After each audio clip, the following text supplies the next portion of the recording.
The real gap we look at between violent extremist offenders, violent extremist fighters, is how do they come back and reintegrate and be accepted in the community? That has been a challenge. These are people who have been engaged in fighting, in violence. They've seen violence. They may be traumatized. They may be disturbed. And if they are convicted of a serious offense, they may go to prison for a very long time. It's very difficult to engage the violent extremist offender and to get him to cooperate in such a way that it actually leads to de-radicalization. The radicalization evolves all the time. Now they are focusing on women and children, and we need to have countermeasures. Well, the difficulty is that although we use labels like returning foreign fighters or violent extremists, in fact, this covers a whole range of people's different motivations. For a start, adults' motivations in going off to fight may be very different from women's or from children's. And so in order to assess what motivates people, you have to look at what their background was and what led them to go off in the first place before you can understand how to change their minds or their beliefs to stop them engaging in violence. So if we're able to do that successfully, how do they reintegrate into community, taking away stigmatization, taking away the fear of rejection, and taking away the fear of re-radicalization? So it is that gap that we need to fill in.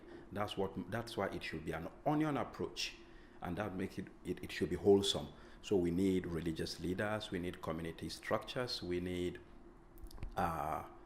psychologists, we need family, we need community. Everybody needs to be in. Perhaps the most important message is that it is not simple to do this, and there is no one way of doing that, because every individual could be very dangerous, but every individual could also be changed. And it's trying to know how you can approach each individual to give them and us the best opportunity for changing them.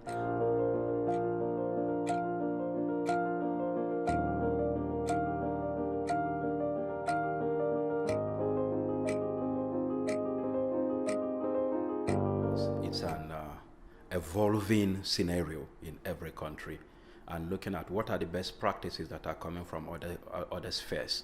What are the things that they can take from you? What can you take from them to add to the concept of what you're doing? And these forums are great just to bounce ideas, learn about other aspects, learn about other ways to deal with it. I learned a lot from the other participants what they have to do with in their region. So it's very, very useful for us. Getting a number of countries and a number of organizations together in one room and discussing these important issues will definitely help. It has been very beneficial and very fruitful. It created a platform for people from different countries to share their experiences as it concerns PCVE. I think it's essential. I think we won't get smarter unless we learn from each other. So obviously in different countries they have different backgrounds and different problems, and I think we can learn a great deal from them.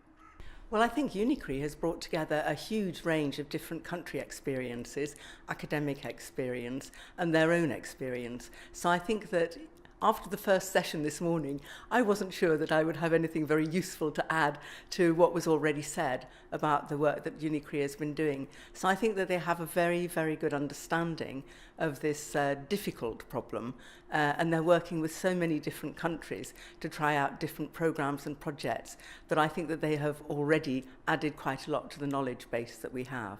I think the IIJ and UNICRI are working very well together. I personally have worked together with UNICRI on a number of occasions, and I believe that the shared knowledge and sharing best practices, sharing good practices, makes our partnership a very successful one.